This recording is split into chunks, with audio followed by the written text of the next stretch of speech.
राया और कियान। गहरे हरे जंगल में जहां सूरज की किरणें भी मुश्किल से पहुंचती थीं, वहां माँ बाघिन राया अपने छोटे शावक कियान को बड़ा कर रही थी। कियान बहुत ही फुर्तीला और सवालों से भरा था। माँ, कियान ने एक छोटे रंगीन कीड़े का पीछा करते हुए पूछा, क्या ये जंगल बस खेलने के लिए बना है? राया ने प्यार से उसे सूंघा। नहीं मेरे शावक, जंगल एक बड़ी पाठशाला है और तुम्हें इसके नियम सीखने होंगे।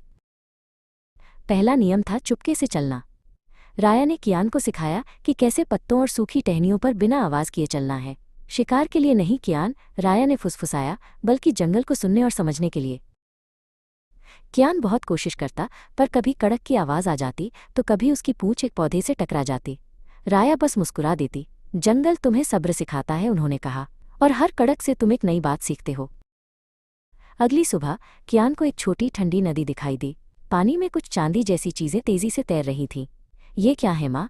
उसकी आंखों में चमक थी। राया नदी के किनारे बैठ गई। ये मछलियां हैं और ये पानी के नियम सिखाती हैं।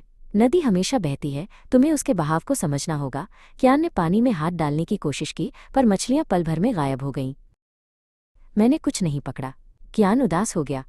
राया ने कहा, तुमने बल का इस्तेमाल किया। पानी के साथ बल काम नहीं करता। तुम्हें शांत होना होगा, पानी की तरह, और फिर तेज। यह सुनकर कियान ने फिर से कोशिश की, इस बार धैर्य से। अब कियान ने एक और रहस्य की ओर ध्यान दिया, जंगल के संकेत। एक पेड़ पर खरोच का निशान, जमीन पर हिरन के खुरों के ताजे निशान, हवा में आने वाली बारिश की गंध।